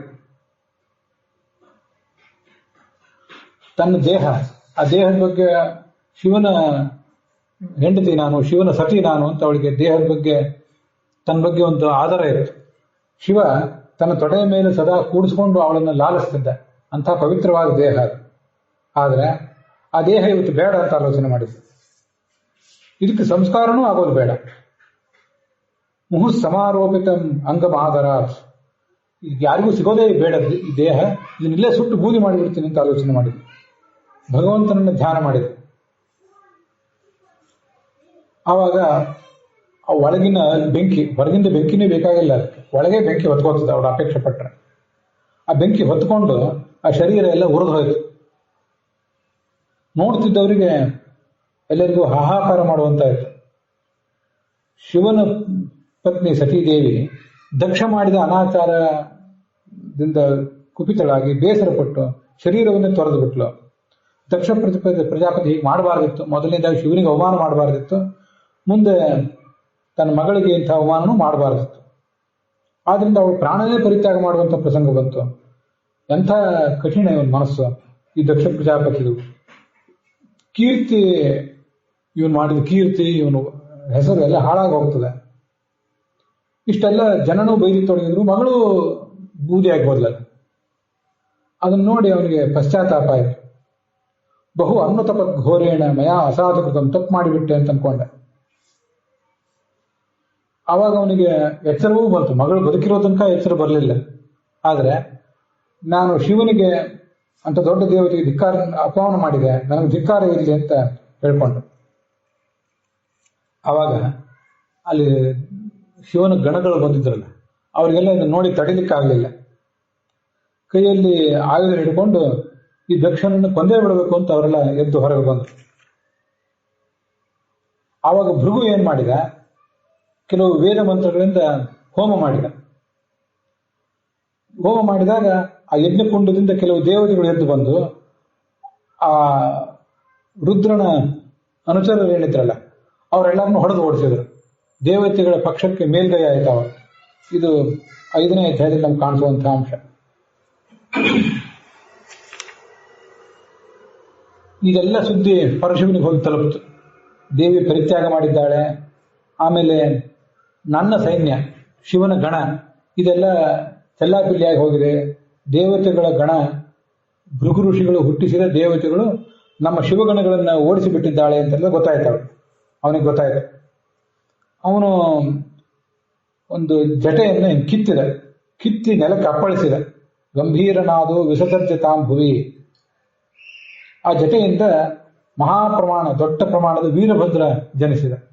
ಆ ವೀರಭದ್ರನಂದ್ರೆ ಬೇರೆ ಯಾರಲ್ಲ, ಇವನು ಶಿವನೇ. ಅವನದು ಇನ್ನೊಂದು ರೂಪ. ಸಹಸ್ರ ಬಾಹು, 1000 ತೋಳು, ಕೆಂಪು ಕಣ್ಣುಗಳು, ಸೂರ್ಯನಂತೆ ಬೆಳಗುವ ಕಣ್ಣುಗಳು, ಭಯಂಕರವಾದ ಕೋರೆ ದಾಡೆ, ನಾನಾ ಥರದ ಶಸ್ತ್ರಾಸ್ತ್ರಗಳು. ಬಹಳ ದೊಡ್ಡ ಆಕಾರ, ಕಾಲು ನೆಲದ ಮೇಲಿದೆ, ತಲೆ ಆಕಾಶಕ್ಕೆ ಹೊಂದ್ಕೊಂಡಿದೆ. ಅವನು ಕೇಳಿದ, ನಾನು ಏನು ಮಾಡಬೇಕು ಅಂತ ಕೇಳಿದ. ಇವನು ಹೇಳಿದ, ನನ್ನ ಗಣಗಳೇನಿವೆ, ನನ್ನ ಅನುಚರರು, ಅವರಿಗೆಲ್ಲರಿಗೂ ನೀನೇ ನಾಯಕ, ನೀನೇ ಸೇನಾಪತಿ, ಹೋಗು ಆ ದಕ್ಷ ಪ್ರಜಾಪತಿ ಯಜ್ಞವನ್ನು ನಾಶ ಮಾಡು. ಅವಾಗ ಶಿವನಿಗೆ ಪ್ರದಕ್ಷಿಣೆ ಮಾಡಿ ಅಲ್ಲಿಂದ ಹೊರಟ. ಅವನು ಹೊರಟಾಗ ಮತ್ತೆ ಈ ಪ್ರಮಥ ಗಣಗಳು ಅವೆಲ್ಲ ಅವ್ರ ಹಿಂದೆ ಹೋದರು. ಈ ಕಡೆ ಉತ್ತರ ದಿಕ್ಕಿನಿಂದ ಏನೋ ಭಯಂಕರವಾದ ಧೂಳು ಹೇಳ್ತಿದೆಯಲ್ಲ ಅನ್ನೋದು ಗೊತ್ತಾಯ್ತು ಅಲ್ಲಿ ಕೂತವರಿಗೆಲ್ಲ. ಏನಿದು, ಏನು ಅನಾಹುತ ಆಗ್ತಿದೆ ಅಂತ ಅವರೆಲ್ಲ ಚಿಂತೆ ಮಾಡಿದರು. ಆವಾಗ ಕೆಲವರಿಗೆ ಅದು ಗೊತ್ತಾಯಿತು, ಈ ದಕ್ಷ ಪ್ರಜಾಪತಿ ತನ್ನ ಮಗಳು ಸತೀದೇವಿಗೆ ಅವಮಾನ ಮಾಡಿದ್ದಾನೆ, ಶಿವನಿಗೂ ಅವಮಾನ ಮಾಡಿದ್ದಾನೆ. ಆದ್ದರಿಂದ ಆ ವೀರಭದ್ರ ಇಲ್ಲಿಗೆ ಬರ್ತಿದ್ದಾನೆ. ವಿತತ್ಯ ನೃತ್ಯತಿ ಉದಿತಾಸ್ತ್ರ ಊರ್ಧ್ವಜ ರೂಕ್ಷಾಟ್ಟಹಾಸಃ. ಆ ವೀರಭದ್ರ ಇಲ್ಲಿಗೆ ಬರ್ತಿದ್ದಾನೆ, ಅವನ ಸಿಟ್ಟು, ಅವನ ಆರ್ಭಟ, ಅದನ್ನು ತಡೆಯೋರು ಯಾರು ಅಂತ ಅವರಿಗೆಲ್ಲ ಗೊತ್ತಾಯಿತು. ಸುತ್ತಮುತ್ತಲು ಭಯಂಕರವಾದ ಉತ್ಪಾತಗಳು, ಶಾಂತವಾದ ವಾತಾವರಣ ಎಲ್ಲ ಕಲುಷಿತ ಆಗಿ ಹೋಗಿ ಎಲ್ಲ ಕಡೆ ಉತ್ಪಾತಗಳು ಕಾಣಿಸ್ಕೊಂಡವು. ಆ ರುದ್ರನ ಅನುಚರಗಳು ಹೇಗಿರ್ತಾರೆ ಅಂದ್ರೆ ಭಯಂಕರವಾಗಿರ್ತಾರೆ ಅಂತ ನಮ್ಗೆ ಇಷ್ಟೇ ಗೊತ್ತಿರ್ತದೆ. ಕೆಲವರು ಕುಳ್ಳರಾಗಿರ್ತಾರೆ, ಕೆಲವರು ಬಹಳ ಎತ್ತರ ಇರ್ತಾರೆ, ಮೊಸಳೆ, ಆನೆ, ಇಂತಿಂಥ ವಿಚಿತ್ರವಾದ ಮುಖಗಳು, ದೊಡ್ಡ ಹೊಟ್ಟೆ ಕೆಲವರಿಗೆ, ಸಣ್ಣ ಹೊಟ್ಟೆ ಕೆಲವರಿಗೆ. ಅವರೆಲ್ಲ ಆ ಯಜ್ಞ ಮಂಟಪಕ್ಕೆ ದಾಳಿ ಮಾಡಿದರು. ಯಜ್ಞ ಮಂಟಪದ ಬೇರೆ ಬೇರೆ ಭಾಗಗಳು, ಯಜಮಾನ ಕೂತ್ಕೊಳ್ಳುವ ಜಾಗ, ಯಜಮಾನನ ಪತ್ನಿ ಕೂತ್ಕೊಳ್ಳುವ ಜಾಗ, ಅದಕ್ಕೆ ಪ್ರಾಗ್ವಂಶ ಮೊದಲಾದ ಹೆಸರುಗಳಿಂದ ಕರೀತಾರೆ, ಅದನ್ನೆಲ್ಲ ನಾಶ ಮಾಡಿದ್ರು. ಯಜ್ಞದ ಪಾತ್ರೆಗಳಿದ್ದ ಅದನ್ನು ನುಚ್ಚು ನೂರು ಮಾಡಿಬಿಟ್ರು, ಪುಡಿ ಮಾಡಿಬಿಟ್ರು. ದಕ್ಷಿಣಾಗ್ನಿ, ಗಾರ್ಹಪತ್ಯ, ಆಹವನಿ ಅಗ್ನಿ, ಸಭ್ಯ, ಆವಸತ್ಯ ಅಂತ 5 ಅಗ್ನಿಗಳಿರ್ತವೆ. ಆ ಅಗ್ನಿಗಳ ಕುಂಡ ಅಲ್ಲೆಲ್ಲ ಮೂತ್ರ ಮಾಡಿದ್ರು. ಅಂತೂ ಅಲ್ಲಿ ಏನೇನಿದೆ ಎಲ್ಲನೂ ಧ್ವಂಸ ಮಾಡಿದ್ರು. ಮುನಿಗಳು ಕೂತಿದ್ರಲ್ಲ, ಅವರೆಲ್ಲ ಶಿವನಿಗೆ ಅಪಚಾರಣೆ ಮಾಡಿದ್ರಲ್ಲ, ಆದ್ದರಿಂದ ಮುನಿಗಳನ್ನೆಲ್ಲ ಹೆದರಿಸಿ ಓಡಿಸಿದ್ರು. ಇನ್ನು ಕೆಲವರು ಆ ಮುನಿಗಳ ಪತ್ನಿಗಳನ್ನೇ ಹೆದರಿಸಿ ಓಡಿಸಿದ್ರು. ಅವ್ರಿಗೇನು ಕೈ ಮಾಡಲಿಲ್ಲ, ಮುಟ್ಲಿಲ್ಲ. ಇವ್ರು ಬಂದದ್ದನ್ನು ನೋಡಿ ಹೆದರಿ ಓಡಿ ಹೋಗ್ಬಿಟ್ರು ಅವರೆಲ್ಲ. ಅಲ್ಲಿ ಕೆಲವು ದೇವತೆಗಳನ್ನು ಹಿಡ್ಕೊಂಡ್ರು. ಮಣಿಮಂತ ಅಂತ ಅದ್ರಲ್ಲಿ ಒಬ್ಬ ಗಣ, ಶಿವನ ಗಣದಲ್ಲಿ ಒಬ್ಬ. ಅವನೇನ್ ಮಾಡಿದ, ಭೃಗುಮುನಿಯನ್ನು ಕಟ್ಟಿ ಹಾಕಿಬಿಟ್ಟ. ಭೃಗುಮುನಿನೇ ಈ ಯಜ್ಞ ಮಾಡಿ ಅದರಿಂದ ದೇವತೆಗಳನ್ನು ಹುಟ್ಟಿಸಿ ಶಿವನ ಗಣಗಳನ್ನು ಓಡಿಸಿದವನು. ಅವನನ್ನು ಹಿಡಿದ. ವೀರಭದ್ರ ಇವರೆಲ್ಲರಿಗೂ ನಾಯಕ. ದಕ್ಷ ಪ್ರಜಾಪತಿಯನ್ನೇ ಕಟ್ಟಿ ಹಾಕಿದ. ಚಂಡೀಶ ಅಂತ ಮತ್ತೊಬ್ಬ, ಪೂಷ ಅಂತ ಇನ್ನೊಬ್ಬ ದೇವತೆಯನ್ನ ಕಟ್ಟಿ ಹಾಕಿದ. ನಂದಿಕೇಶ್ವರ, ವೃಷಭ, ಶಿವನ ವಾಹನ, ಅವನು ಭಗ ಅನ್ನೋ ದೇವತೆಗಳನ್ನ ಹಿಡಿದ. ಅವರು ಆ ಶಿವನ ಗಣಗಳಿಗೆ ಕೈಯಲ್ಲಿ ಬಿಲ್ಲು, ಬಾಣ, ಖಡ್ಗ ಇಂಥದೇ ಆಯುಧ ಬೇಕು ಅಂತಿಲ್ಲ. ದೊಡ್ಡ ದೊಡ್ಡ ಪ್ರಮಾಣದ ಕಲ್ಲುಗಳನ್ನೇ ತಗೊಂಬಂದಿದ್ರು. ಕಲ್ಲು ಎಲ್ಲ ಕಡೆ ಬಿಸಾಡಲಿಕ್ಕೆ ಶುರು ಮಾಡಿದ್ರು. ಭೃಗುಮುನಿ ಅವಾಗ ಏನ್ ಮಾಡಿದ್ದ ಅಂದ್ರೆ, ಮೊದಲು ಶಿವನ ಬಗ್ಗೆ ಮೀಸಿ ತಿರುಗಿ ಅಪಹಾಸ್ಯ ಮಾಡಿದ್ದ. ಶ್ವಶ್ರೂಣಿ ಭಗವಾನ್ ಭವಃ ಭೃಗೋಹೋ ಲುಲುಂಚೆ. ವೀರಭದ್ರ ಏನ್ ಮಾಡಿದ ಅಂದ್ರೆ, ಅವನ ಗಡ್ಡ ಮೀಸೆನೆ ಕಿತ್ತಾಕಿದ. ಭೃಗುವಿನ ಗಡ್ಡ ಮೀಸೆಯನ್ನು ಕಿತ್ತಾಕಿ ಅವನಿಗೆ ಅವಮಾನ ಮಾಡಿ ಓಡಿಸಿಬಿಟ್ಟ. ಭಗ ಅಂತ ಇನ್ನೊಬ್ಬ ದೇವತೆ ಇದ್ನಲ್ಲ, ಅವನು ಈ ಶಿವನಿಗೆ ಅವಮಾನ ಮಾಡಿದ್ದ. ಒಬ್ಬೊಬ್ರು ಯಾರೋ ಮೀಸೆ ತಿರುವುದು, ಒಬ್ರು ಗಡ್ಡ ತಿರುವುದು, ಒಬ್ರು ಕಣ್ಣು ಮಿಟ್ಕಿಸಿ ಹಾಸ್ಯ ಮಾಡೋದು, ಏನೇನೋ ಮಾಡಿದ್ರು. ಅವರೆಲ್ಲರನ್ನೂ ನೋಡ್ತಾ ಕೂತಿದ್ರಲ್ಲ, ಅವನ ಕಣ್ಣುಗಳನ್ನೇ ಕಿತ್ತು ಹಾಕಿದ್ರು ಈ ವೀರಭದ್ರ. ನೆಲದ ಮೇಲೆ ಕೆಡವಿದ, ಕೌಬದಿಂದ ಕಣ್ಣನ್ನೇ ಕಿತ್ತು ಹಾಕಿದ. ಪೂಷ ಅಂತ ಇನ್ನೊಬ್ಬ ದೇವತೆ ಹಲ್ಕಿರಿದು ನಗುತ್ತಾ ಇದ್ದ. ಅವಾಗ ಅದೆಲ್ಲ ನೆನಪಿಟ್ಕೊಂಡಿದ್ದು. ಈ ವೀರಭದ್ರ ಅವನ ಹಲ್ಲೇ ಮುರಿದು ಬಿಸಾಕಿದ. ದಕ್ಷನ ಎದೆ ಮೇಲೆ ಕಾಲಿಟ್ಟು ಆ ವೀರಭದ್ರ ಅವನು ಕೊಂದು ಹಾಕ್ಬೇಕು ಅಂತ ಹೋದ, ಆದ್ರೆ ಕೊಲ್ಲಕ್ಕಾಗಲಿಲ್ಲ. ವೀರಭದ್ರನಿಗೆ ಆಶ್ಚರ್ಯ ಆಯಿತು. ಆವಾಗ ಯಾಕೆ ಇವನು ಕೊಲ್ಲಿಕ್ಕಾಗ್ತಿಲ್ಲ, ತನ್ನ ಮೂಲ ರೂಪವನ್ನು ನೆನಪು ಮಾಡ್ಕೊಂಡ. ತದ್ಯವು ಪಶುಪತಿ, ಅವನೇ ಶಿವನೇ ವೀರಭದ್ರ, ಅದನ್ನ ನೆನಪು ಮಾಡ್ಕೊಂಡ. ಆ ಶಿವನು ಅದನ್ನು ಗಮನಿಸಿದ, ಬಂದ. ಅವನಿಗೂ ಅದು ಧ್ಯಾನ ಆಗಲಿಲ್ಲ, ಈ ದಕ್ಷ ಪ್ರಜಾಪತಿಯನ್ನು ಕೊಲ್ಲುವುದಾಗಲಿಲ್ಲ. ಆವಾಗ ಆ ಶಿವ ಆಲೋಚನೆ ಮಾಡಿದಂತೆ, ದಕ್ಷ ಪ್ರಜಾಪತಿ ಈಗ ಯಜಮಾನ, ಯಜ್ಞದ ಯಜಮಾನ, ಅವನನ್ನೀಗ ಕೊಲ್ಲಿಕ್ಕೆ ಸಾಧ್ಯ ಆಗೋದಿಲ್ಲ. ಅದಕ್ಕಾಗಿ ಒಂದು ಆಲೋಚನೆ ಮಾಡಬೇಕು. ಯಜ್ಞ ನಡೀತಿರ್ತದಲ್ಲ, ಯಜ್ಞ ನಡೆಯುವಾಗ ಆ ಹಿಂದಿನ ಕಾಲದಲ್ಲಿ ಪಶುಗಳನ್ನು ಬಲಿ ಕೊಡ್ತಿದ್ರು, ಅದು ನಮ್ಗೆ ಗೊತ್ತಿದೆ. ಇವನನ್ನು ಒಂದು ಪಶು ಅಂತ ಭಾವಿಸಿ ಅವನು ಕಡಿದು ಹಾಕಿದ್ರೆ ತಲೆ ಕಡಿತದೆ ಸುಲಭವಾಗಿ. ಇಲ್ಲದೆ ಹೋದ್ರೆ ಅವನ ಸಂಹಾರ ಸಾಧ್ಯ ಆಗೋದಿಲ್ಲ ಅಂತ ಗೊತ್ತಾಯ್ತು. ಯಜ್ಞದಲ್ಲಿ ಜೀವಂತ ಪಶುವಿನ ತಲೆ ಕತ್ತರಿಸೋದಿಲ್ಲ, ಅದನ್ನ ಉಸಿರು ಕಟ್ಟಿ ಆಮೇಲೆ ಸಾಯಿಸ್ತಾರಂತೆ. ಈ ದಕ್ಷ ಪ್ರಜಾಪತಿಯನ್ನು ಕತ್ತು ಹಿಸುಕಿ ಕೊಂದು, ಮೊದಲು ಕತ್ತು ಹಿಸುಕಿಸಿ ಉಸಿರು ಕಟ್ಟಿಸಿ ಅವನು ಕೊಂದು ಹಾಕಿದ. ಮುಂದೆ ಶರೀರವನ್ನು ಖಡ್ಗದಿಂದ ಕತ್ತರಿಸಿಬಿಟ್ಟ. ದಕ್ಷನ ವಜ್ಜೆ ಆದ ಕೂಡಲೇ ಅಲ್ಲಿ ಗಣಗಳೆಲ್ಲ ಇದ್ದವರಲ್ಲ, ಅವರೆಲ್ಲ ಭಲೆ ಭಲೆ ಅಂತ ಎಲ್ಲ ಕಡೆ ಹಾರಾಡಿದ್ರು. ದಕ್ಷ ಪ್ರಜಾಪತಿ ಸತ್ತೇ ಹೋದ. ದಕ್ಷಿಣ ಕಡೆಯವರು ಬಹಳ ಸಂತೋಷಪಟ್ಟರು, ಅವರೆಲ್ಲ ದುಃಖಪಟ್ಟರು. ಮುಂದೆ ಆ ದಕ್ಷನ ತಲೆಯನ್ನ ಯಜ್ಞಕುಂಡದಲ್ಲಿ ಹಾಕಿದ. ಇಡೀ ಯಜ್ಞಶಾಲೆಗಳಲ್ಲಿ ಬೆಂಕಿ ಹಾಕಿದರು, ಎಲ್ಲ ಸುಟ್ಟು ಬೂದಿಯಾಗಿ ಹೋಯಿತು. ಮುಂದೆ ಇಷ್ಟೆಲ್ಲ ಯಜ್ಞ ಹಾಳಾದ ಕೂಡಲೇ ದೇವತೆಗಳಿಗೆ ಕೆಲವು ದೇವತೆಗಳಿಗೆ ತಕ್ಕ ಶಾಸ್ತಿ ಮಾಡಿದ್ರು ಗಣಗಳೆಲ್ಲ. ಇನ್ನು ಕೆಲವು ದೇವತೆಗಳಿದ್ರಲ್ಲ, ಅವರೆಲ್ಲ ಚತುರ್ಮುಖ ಬ್ರಹ್ಮ ಹತ್ರ ಹೋದ್ರು. ಆಗ ಚತುರ್ಮುಖ ಬ್ರಹ್ಮ ಒಪ್ಪಿದ, ದಕ್ಷ ಪ್ರಜಾಪತಿ ಶಿವನಿಗೆ ಅವಮಾನ ಮಾಡಿದ್ದಾನೆ, ಮಾಡಬಾರದಿತ್ತು, ಅದಕ್ಕೆ ಪ್ರತಿಯಾಗಿ ಶಿವ ಮಾಡಿದ್ದು ಸರಿಯಾಗಿದೆ ಅಂತ ಅವನು ತಿಳ್ಕೊಂಡ. ಬ್ರಹ್ಮನೂ ಅಲ್ಲಿ ಹೋಗಿದ್ದಿಲ್ಲ. ಚತುರ್ಮುಖ ಬ್ರಹ್ಮನು ಮತ್ತು ನಾರಾಯಣ ಇಬ್ರು ಕೂಡ ಆ ಯಜ್ಞಕ್ಕೆ ಹೋಗಿರ್ಲಿಲ್ಲ. ಯಾಕೆಂದ್ರೆ ಇವರಿಬ್ರು ತಪ್ಪು ಮಾಡಿದ್ದಾರೆ. ಶಿವ ಯಜ್ಞಕ್ಕೆ ಬರಬೇಕಾಗಿತ್ತು, ಅವನು ಕರಿಬೇಕಾಗಿತ್ತು, ದಕ್ಷ ಪ್ರಜಾಪತಿ ಕರೀಲಿಲ್ಲ ಇವನು. ಅದರಿಂದ ನಾವು ಹೋಗೋದು ಬೇಡ ಅಂತ ಅವರಿಬ್ರು ಹೋಗ್ಲಿಲ್ಲ. ಅಬ್ಜ ಸಂಭವ ನಾರಾಯಣ ನ ಯದ್ವರ ಅಧ್ವರ ಮೀಯತು, ಅವರಿಬ್ರು ಹೋಗಲೇ ಇದೆ. ಅವ್ರಿಗೆ ಅದು ಗೊತ್ತಿತ್ತು. ಶಿವ ದೊಡ್ಡ ದೇವತೆ, ಅವನಿಗೆ ಅವಮಾನ ಮಾಡಿದ್ದೀರಿ, ಅವನಿಗೆ ನೀವು ಶರಣ ಹೋಗ್ಬೇಕು. ಅವರಿಗೆ ಯಜ್ಞದಲ್ಲಿ ಭಾಗ ಕೊಡಬೇಕಿತ್ತು, ಅದನ್ನೂ ಕೊಡಲಿಲ್ಲ. ಅವನ ಪತ್ನಿಯ ಪ್ರಾಣ ಹೋಗುವಂತಾಯ್ತು, ಅದಕ್ಕೂ ನೀವೆಲ್ಲ ಸಾಕ್ಷಿಯಾಗಿ ಉಳಿದ್ರಿ. ಯಜ್ಞ ನಿಂತು ಹೋಯ್ತು. ಈಗ ಇದೊಂದು ಅಮಂಗಳ, ಈ ಥರ ಆಗಬಾರ್ದು. ಅದಕ್ಕಾಗಿ ನಿಮ್ಮೆಲ್ಲರನ್ನೂ ಕರ್ಕೊಂಡು ನಾನೇ ಬರ್ತೀನಿ ನಡೀರಿ ಅಂತ ತನ್ನ ಸತ್ಯ ಲೋಕದಿಂದ ಚತುರ್ಮುಖ ಬ್ರಹ್ಮ ಈ ಶಿವನ ಲೋಕಕ್ಕೆ ಬಂದ. ಎಲ್ಲ ದೇವತೆಗಳು ಅಲ್ಲಿ ಬಂದರು. ಕೈಲಾಸ ಅನೇಕ ಶಿಖರಗಳಿಂದ ಕೂಡಿದ್ದು, ಹಿಮಾಲಯದ ಒಂದು ಭಾಗ. ನಾನಾ ಥರದ ಪ್ರಾಣಿಗಳು, ಪಕ್ಷಿಗಳು ಅಲ್ಲೆಲ್ಲ ಸಂಚಾರ ಮಾಡ್ತಿರ್ತವೆ. ಅಲ್ಲೊಂದು ದೊಡ್ಡ ವಟವೃಕ್ಷ, ಆಲದ ಮರ. ನಮಗೆ ನಮ್ಮ ಸುತ್ತಮುತ್ತಲು ಬೆಂಗಳೂರಿನ ಒಂದು ಭಾಗದಲ್ಲಿರೋ ಆಲದ ಮರ ಗೊತ್ತಿದೆ. ಅನೇಕ ಕಿಲೋಮೀಟರ್ಗಳ ಗಟ್ಟಲೆ ಹಬ್ಬಿರ್ತದೆ. ದೊಡ್ಡ ಆಲದ ಮರ ಅಂತ ಕರೀತಾರೆ. ಆಲದ ಮರ ಅದರ ಬೇರು ಕೆಳಗೆ ಭೂಮಿ ಮುಟ್ಟಿದ್ರೆ ಅಲ್ಲಿ ಮತ್ತದು ಇನ್ನೊಂದು ಗಿಡವಾಗಿ ಬೆಳೀತದೆ. ಇದೊಂದು ದೊಡ್ಡ ಆಲದ ಮರ. ಒಟ್ಟು 100 ಯೋಜನದಷ್ಟು ಎತ್ತರದ ಆಲದ ಮರ ಅದು. 70 ಯೋಜನ ಹರಡಿದೆ. ಯೋಜನ ಅಂದ್ರೆ ಒಂದು ಕಿಲೋಮೀಟರು ಅಥವಾ ಮೈಲು ಅಂತ ತಿಳ್ಕೊಂಡ್ರೆ ಸುಮಾರು ಒಂದು 6-7 ಮೈಲು ಒಂದು ಯೋಜನ ಅಂದ್ರೆ. 75 ಯೋಜನದಷ್ಟು 100 ಯೋಜನದಷ್ಟು ಎತ್ತರ ಇದೆ.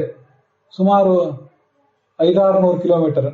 ಇಲ್ಲಿ ಒಂದು 100-200 ಅಡಿ ಎತ್ತರ ಆದ್ರೂ ಅದ್ರ ಎತ್ತರ ಏನು ಕಡಿಮೆ ಆಯ್ತಾನೆ, ಅಷ್ಟು ದೊಡ್ಡ ಎತ್ತರ ಆಗುತ್ತೆ. ಮತ್ತೆ ಒಂದು 75 ಯೋಜನದಷ್ಟು ಎಲ್ಲ ಕಡೆ ಹರಡ್ಕೊಂಡು ಬಿಟ್ಟಿದೆ, ಅಷ್ಟು ದೊಡ್ಡ ಆಲದ ಮರ. ಆ ಆಲದ ಮರದ ಬುಡದಲ್ಲಿ ಶಿವ ಕೂತಿದ್ದಾನೆ. ಶಿವನನ್ನು ದೇವತೆಗಳು ನೋಡಿದರು. ಅನೇಕ ಜನ ಸಿದ್ಧ ಪುರುಷರು, ಗುಷ್ಯಕ, ಕುಬೇರ ಅವರೆಲ್ಲ ಶಿವನ ಸೇವಾ ಮಾಡ್ತಿದ್ದಾರೆ. ವಿದ್ಯೆ, ತಪಸ್ಸು, ಯೋಗ ಅದೆಲ್ಲ ಶಿವನಲ್ಲಿದೆ. ಅಂತ ದೊಡ್ಡ ದೇವತೆ ಅವನು. ಧ್ಯಾನ ಮಾಡ್ತಾ ಕೂತಿದ್ದಾನೆ. ಅವನ ಬೆಳ್ಳಗಿನ ಬೆಳಗುವ ಶರೀರ ಶಿವಂದು. ಅದರಲ್ಲಿ ಭಸ್ಮ ಧಾರಣೆ ಮಾಡಿದ್ದಾನೆ, ಜಟೆ ಚರ್ಮ ಹುಟ್ಟಿದ್ದಾನೆ, ತಲೆಯಲ್ಲಿ ಅರ್ಧಚಂದ್ರ ಇದೆ ಅಂತ ಮಂಗಳಕರವಾದ ಆಕಾರ. ಉಪವಿಷ್ಟಂ ದರ್ಭಮಯ್ಯ, ದರ್ಭೆಯ ಒಂದು ಆಸನದಲ್ಲಿ ಕೂತಿದ್ದಾನೆ. ಆಸನಗಳು ಒಂದು ಮಣೆ, ಒಂದು ಬಟ್ಟೆ ಆಸನ, ಒಂದು ಜಿಂಕೆ ಚರ್ಮದ ಆಸನ, ಇನ್ನೊಂದು ದರ್ಭೆಯ ಆಸನ, ಹೀಗೆಲ್ಲ ಇರ್ತವೆ. ಇವನು ದರ್ಭೆಯ ಆಸನದ ಮೇಲೆ ಕೂತಿದ್ದಾನೆ. ಹೇಗೆ ಕೂತಿದ್ದಾನೆ ಇದನ್ನೊಂದು ನಾವು ಶಿವನನ್ನು ಧ್ಯಾನ ಮಾಡಲಿಕ್ಕೆ ಬೇಕಾದಂತಹ ಒಂದು ತುಂಬಾ ಸುಂದರವಾದ ಶ್ಲೋಕ ಇದೆ. ಎಡಗಾಲನ್ನ ಬಲ ತೊಡೆಯ ಮೇಲೆ ಇಟ್ಟಿದ್ದಾನೆ. ಎಡಗೈಯನ್ನ ಆ ಎಡಗಿನ ಈ ಮೊಣಕಾಲ ಮೇಲೆ ಇಟ್ಟಿದ್ದಾನೆ. ಬಲಗೈಯಲ್ಲಿ ಜಪಮಾಲೆ ಧರಿಸಿದ್ದಾನೆ. ಕೈಯಲ್ಲಿ ಜ್ಞಾನ ಮುದ್ರಾ ಇದೆ, ಜ್ಞಾನ ಮುದ್ರಾ ಅಂತಾರೆ. ಇಷ್ಟೇ ಆದರೆ ಇದು ವರಹಸ್ತ. ಈ ತರ ಬಂದ್ರೆ ಹೆಬ್ಬೆರಳು ಮತ್ತು ತೋರ್ಬೆರಳು ಇವೆರಡು ಸೇರಿಕೊಂಡ್ರೆ ಅದಕ್ಕೆ ಜ್ಞಾನ ಮುದ್ರಾ ಅಂತಾರೆ. ಆ ಜ್ಞಾನ ಮುದ್ರೆಯನ್ನು ಹಿಡಿದಿದ್ದಾನೆ. ನಾರದರು ಅಲ್ಲಿ ಏನೋ ಪ್ರಶ್ನೆ ಕೇಳಿದ್ದಾರೆ.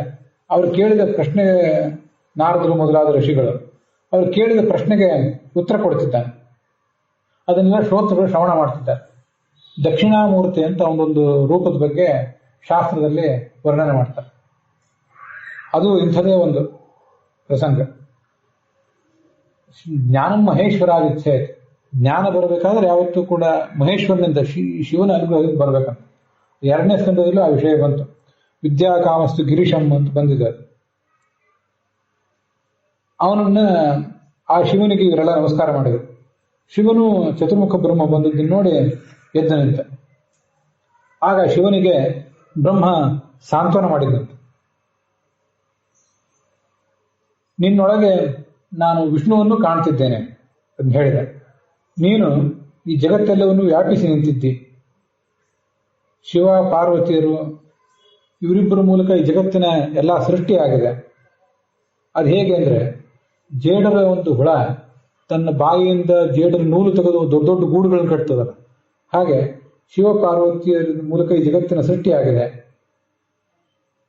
ದಕ್ಷ ಪ್ರಜಾಪತಿ ಮೂರ್ಖತನದಿಂದ ನಿನಗೆ ಅವಮಾನ ಮಾಡಿದ, ನಿನಗೆ ಆವಿರ್ಭಾವ ಕೊಡಲಿಲ್ಲ. ನಿನ್ನ ಪತ್ನಿಯನ್ನು ಕೂಡ ಈಗ ಅವನು ನಾಶಪಡಿಸಿದ. ಪತ್ನಿಯ ಸಾವಿಗೆ ಅವನೇ ಕಾರಣ ಆದ. ನೀನು ಮಂಗಳ ಸ್ವರೂಪ, ಎಲ್ಲರ ಜೀವರ ಹೃದಯದಲ್ಲಿ ಇರ್ತಿ. ನಿನ್ನಂಥ ದೊಡ್ಡ ದೇವತೆಯ ಪಾದಕಮಲಗಳಿಗೆ ನಮಸ್ಕಾರ ಮಾಡಿ ಯಾರು ತಮ್ಮ ಎಲ್ಲ ಧರ್ಮ ಕಾರ್ಯಗಳನ್ನು ಪ್ರಾರಂಭ ಮಾಡ್ತಾರೆ, ಅವೆಲ್ಲ ಅನಾಯಾಸವಾಗಿ ಮುಂದೆ ನಡೀತವೆ. ನಿನ್ನನ್ನು ಅವಮಾನಿಸಿದರೆ ಅದಕ್ಕೆ ತಕ್ಕ ಪ್ರತಿಫಲವನ್ನು ಉಣ್ತಾರೆ. ಅದಕ್ಕೆ ತಕ್ಕಂತೆ ಇವತ್ತು ದಕ್ಷ ಪ್ರಜಾಪತಿಗೆ ತಕ್ಕ ಶಾಸ್ತಿಯಾಗಿದೆ. ನೀನು ಇವರೆಲ್ಲರಿಗೂ ಇವತ್ತು ಮನಸ್ಸು ದೊಡ್ಡದು ಮಾಡಿ ನಿನ್ನ ಮನಸ್ಸಿನ ಕೋಪ ಬಿಟ್ಟು ಇವರೆಲ್ಲರಿಗೂ ಅನುಗ್ರಹ ಮಾಡಬೇಕು. ನಿನ್ನ ಸಿಟ್ಟನ್ನು ಕಳ್ಕೋಬೇಕು. ಯಜ್ಞದ ಭಾಗ ಯಜ್ಞ ಮುಂದುವರಿಯುವಂತೆ ಆಗಬೇಕು. ಯಜ್ಞಕ್ಕೆ ನೀನೇ ಫಲ ಕೊಡಿಸ್ಬೇಕು. ನಿನ್ನ ಅನುಗ್ರಹ ಇದಕ್ಕೆ ಯಜ್ಞದ ಯಜಮಾನ ಈ ಥರ ನಡುವೆ ಸತ್ತು ಹೋಗೋದು, ಯಜ್ಞಕ್ಕೆ ವಿಘ್ನ ಬರೋದು, ಅದು ಅಮಂಗಳ. ಈಗ ವಿಘ್ನ ಬಂದಿದೆ ಬರಲಿ, ಆದರೆ ಯಜ್ಞ ಮುಂದುವರಿಯಲಿ. ಮತ್ತೆ ಭೃಗುವಿನ ಗಡ್ಡ ಮೀಸೆ ಎಲ್ಲ ಕಿತ್ತು ಹೋಗಿದೆಯಲ್ಲ, ಅದು ಮತ್ತೆ ಸರಿಯಾಗಲಿ. ಪೂಷ ಅನ್ನುವ ದೇವತೆಗೆ ಹಲ್ಲು ಹೋಗಿದೆಯಲ್ಲ, ಹಲ್ಲು ಸರಿಯಾಗಲಿ. ಭಗ ಅನ್ನುವ ದೇವತೆಗಳ ಕಣ್ಣೇ ಹೋಗಿದೆ, ಅದು ಮತ್ತೆಲ್ಲ ಸರಿಯಾಗಿದೆ. ಅಲ್ಲಿರುವ ಅನೇಕ ಜನ ಋತ್ವಿಕಗಳು, ಪುರೋಹಿತರು, ಅವರೆಲ್ಲರಿಗೂ ಕಲ್ಲಿನ ಏಟು, ಆಯುಧ ಏಟು ಬಿದ್ದು ಅವರಿಗೆಲ್ಲ ತೊಂದರೆ ಆಗಿದೆ.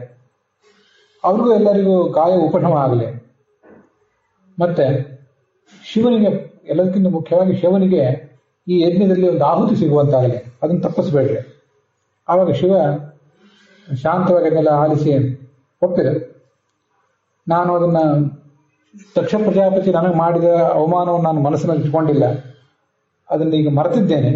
ಅದರಂತೆ ಯಜ್ಞ ಮುಂದುವರಿಯಲಿ, ಅನಾಯಾಸವಾಗಿ ಮುಂದುವರಿಯಲಿ ಅಂತ ಅವನು ಭರವಸೆ ಕೊಟ್ಟ. ಒಬ್ಬೊಬ್ಬರಿಗೂ ಒಂದೊಂದು ಅನುಕೂಲ ಆಗಬೇಕು.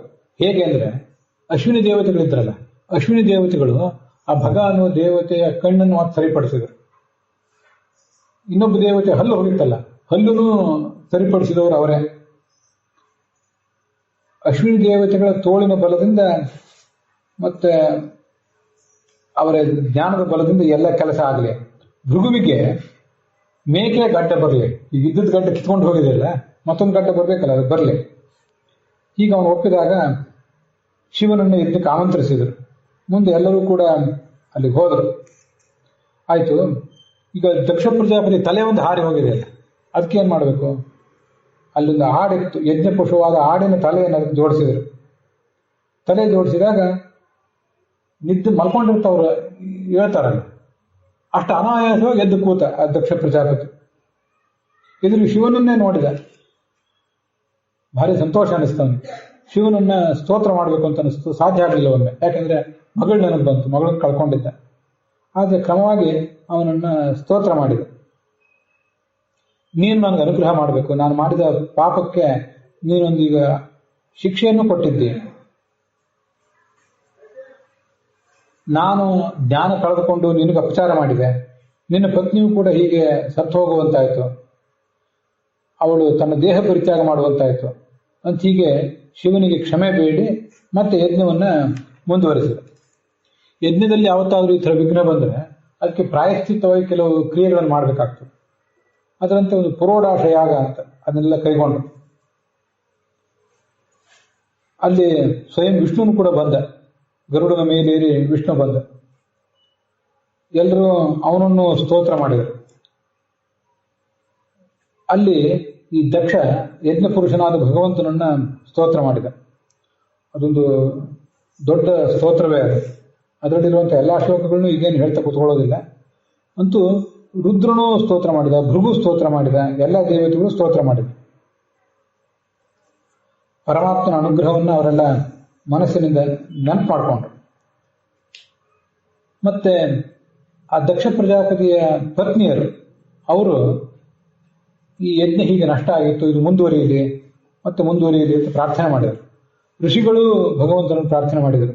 ಸಿದ್ಧರು, ಯಜಮಾನರು, ಲೋಕಪಾಲಕ ದೇವತೆಗಳು ಎಲ್ಲರೂ ಭಗವಂತನನ್ನ ಪ್ರಾರ್ಥನೆ ಮಾಡಿದರು. ಸ್ವಯಂ ಅಗ್ನಿಕುಂಡದಲ್ಲಿರುವಂತಹ ಅಗ್ನಿಯೂ ಭಗವಂತನನ್ನ ಪ್ರಾರ್ಥನೆ ಮಾಡಿದರು. ಯಜ್ಞಕ್ಕೆ ಬಂದಿದ್ದಂತಹ ಬೇರೆ ಬೇರೆ ಸದಸ್ಯರು, ಮುನಿಗಳು ಅವರು ಸ್ತೋತ್ರ ಮಾಡಿದರು. ಯಜ್ಞ ಪುರುಷನ ಸ್ತೋತ್ರ ಇದೆ. ಅಹಂ ಬ್ರಹ್ಮಾಚ ಸರ್ವಶ್ಚ ಜಗತಃ ಕಾರಣಂ ಪರಂ ಆತ್ಮೇಶ್ವರ ಉಪದೃಷ್ಟ ಸ್ವಯಂ ದೃಗ್ ವಿಶೇಷಣ. ನಾನು ಬ್ರಹ್ಮನಲ್ಲೂ ಇದ್ದೇನೆ, ಶಿವನಲ್ಲೂ ಇದ್ದೇನೆ. ಹೀಗೆ ಜಗತ್ತಿನ ಪಾಲನೆ, ಸೃಷ್ಟಿ, ಅದರ ನಾಶ ಇದನ್ನು ನಾನು ಈ ಮೂರು ರೂಪದಿಂದ ಮಾಡ್ತೇನೆ. ಜಗತ್ತಿನ ರಕ್ಷಕ ನಾನು. ನನಗೆ ಬ್ರಹ್ಮ, ವಿಷ್ಣು, ರುದ್ರ ಅನ್ನೋ ಮೂರು ನಾಮಗಳಿವೆ. ಸೃಷ್ಟಿಸುವುದರಿಂದ ಬ್ರಹ್ಮ ಅಂತ ಹೆಸರು, ಪಾಲಿಸುವುದರಿಂದ ವಿಷ್ಣು ಅಂತ ಹೆಸರು, ಜಗತ್ತಿನ ನಾಶಪಡಿಸುವುದರಿಂದ ನನಗೆ ರುದ್ರ ಅಂತ ಹೆಸರು. ಭಗವಂತನ ಮಹಿಮಾ ಇದೆ. ಇಷ್ಟೆಲ್ಲ ಆ ಭಗವಂತ ಆಶೀರ್ವಾದ ಮಾಡಿದಾಗ ಯಜ್ಞ ಮುಂದುವರಿಯಿತು. ಯಜ್ಞ ಮುಂದುವರೆದು ಸಾಂಗವಾಗಿ ನಡೆದ ಮೇಲೆ ದೇವತೆಗಳೆಲ್ಲ ಬಂದವರೆಲ್ಲ ಸ್ವರ್ಗಕ್ಕೆ ಹೊರಟೋದು. ಇದೇನಾಯ್ತು, ಸತಿ ತನ್ನ ದೇಹವನ್ನು ಪರಿತ್ಯಾಗ ಮಾಡಿದ್ದಲ್ಲ, ಅದು ಹೇಗೆ ಮುಂದುವರಿತು, ಅವಳು ಮತ್ತೆ ಶಿವನ ಬಳಿಗೆ ಹೇಗೆ ಬಂದ್ಲು ಅಂದ್ರೆ, ಹಿಮಾಲಯ ಪರ್ವತದ ದೇವತೆ ಒಬ್ಬ ಇದ್ದಾನೆ. ನಮ್ಮಲ್ಲಿ ಯಾವ ಪರ್ವತವು, ಯಾವ ನೀರು, ಯಾವ ನದಿ ಇದ್ಯಾವುದು ಕೂಡ ಬರೇ ಜಡ ಅಲ್ಲ, ಅದಕ್ಕೊಬ್ಬ ದೇವತೆ ಇದ್ದಾನೆ. ಅವನ ಮಗಳಾಗಿ ಪರ್ವತನ ಮಗಳಾದ್ರಿಂದ ಪಾರ್ವತಿ ಅನ್ನೋ ಹೆಸರಿನಿಂದ ಹುಟ್ಟಿದ್ಲು. ಪಾರ್ವತಿ ಅಂತ ಹೆಸರು ಬಂದು ಈ ಕಾರಣಕ್ಕಾಗಿ. ಹಿಮಾಲಯ ಪರ್ವತದ ಮಗಳು ಮೇನಾ ಅಂತ ಒಬ್ಳು, ಅಲ್ಲಿ ಇವಳು ಹುಟ್ಟಿದ್ಲು. ಪಾರ್ವತಿ ಎಂಬ ಹೆಸರಿನಿಂದ ಹುಟ್ಟಿದ್ಲು. ಮುಂದೆ ಏನ್ ಮಾಡಿದ್ಲು ಅಂದ್ರೆ, ನನಗೆ ಶಿವನೇ ಪತಿ ಆಗ್ಬೇಕು ಅಂತ, ಅಥವಾ ಮುಂಚೆ ನಿಶ್ಚಿತ ಆಗಲ್ಲ, ಅವರೆಲ್ಲ ಬೇರೆಯವ್ರನ್ನ ಮದುವೆ ಆಗುವಂತಿಲ್ಲ, ಅದರಿಂದ ತಪಸ್ಸು ಮಾಡ್ತೇನೆ ಅಂತ ಹೋದ್ಲು. ಅವಳ ತಾಯಿ ಏನ್ ಮಾಡಿದ್ದು, ಅದು ಕೆಲವು ಇಲ್ಲಿ ಬಂದಿದೆ, ಇನ್ನು ಕೆಲವು ಕಡೆ ಬಂದಿಲ್ಲ, ಆದರೂ ಇದನ್ನ ಇಲ್ಲಿ ಹೇಳ್ತಿದ್ದೇನೆ. ತಾಯಿ ಹೂ ಮಾ ಅಂತಂದ್ಲು. ಹೂ ಅಂದ್ರೆ ಸಂಬೋಧನ, ಮಗಳೇ ಹೋಗಬೇಡ, ತಪಸ್ ಮಾಡ್ಲಿಕ್ಕೆ ಹೋಗಬೇಡ, ನಿನ್ನಂಥವಳು ಕೋಮಲವಾದ ಶರೀರ ಇದ್ದವಳು ತಪಸ್ ಮಾಡುವುದು ಅಂದ್ರೆ ಏನು, ಮಾ ಅಂದ್ರೆ ನಿಷೇಧ. ಹೂ ಮಾ ಅಂತ ನಿಷೇಧ ಮಾಡಿದ್ರು, ಹರಿವಂಶದಲ್ಲಿ ಬಂದಿದೆ. ಹೂ ಮಾ ಅಂತ ಅವಳು ತಾಯಿ ಮೇಲಿನ ಮೇಲೆ ಮಗಳಿಗೆ ಹೇಳಿದ್ರಿಂದ ಅದರ ಅಭಿಪ್ರಾಯ ಮಗಳೇ ತಪಸ್ ಮಾಡ್ಲಿಕ್ಕೆ ಹೋಗಬೇಡ ಇಷ್ಟೇ ಆಗಿತ್ತು. ಅದು ಇವಳಿಗೆ ಮಾತ್ರ ಹೆಸರೇ ಬಂದ್ಬಿಡ್ತು ಉಮಾ ಅಂತ ಹೇಳಿ. ಪರ್ವತನ ಮಗಳಾದ್ರಿಂದ ಪಾರ್ವತಿ ಆಗಿದ್ದು. ಉಮಾ ಅಂತ ತಾಯಿ ನಿಷೇಧ ಮಾಡಿದ್ರಿಂದ ಉಮೇತಿ ಮಾತ್ರ ತಪಸ್ಸೋ ನಿಷಿದ್ಧ, ಉಮಾ ಅಂತ ಹೆಸರು ಬಂತು. ಉಳಿದ ಮುನಿಗಳೆಲ್ಲ ಏನೋ ಹಣ್ಣು ತಿಂತಾರೆ, ಗಿಡ ಮರಗಳಿಂದ ಉದುರಿದ ಎಲೆಗಳನ್ನು ತಿಂತಾರೆ. ಇವಳು ಎಲೆಗಳನ್ನೂ ತಿನ್ನುವುದು ಬಿಟ್ಟು ಕಠೋರವಾದ ತಪಸ್ಸು ಮಾಡಿದ್ಳು. ಎಲೆಗಳನ್ನು ಬಿಟ್ಟಿದ್ರಿಂದ ಅವಳಿಗೆ ಅಪರ್ಣ ಅಂತ ಹೆಸರು ಬಂತು. ಪರ್ಣ ಅಂದ್ರೆ ಎಲೆ, ಅಪರ್ಣ ಅಂದ್ರೆ ಎಲೆಗಳನ್ನು ಬಿಟ್ಟವಳು ಅಂತ ಅದರ ಅಭಿಪ್ರಾಯ.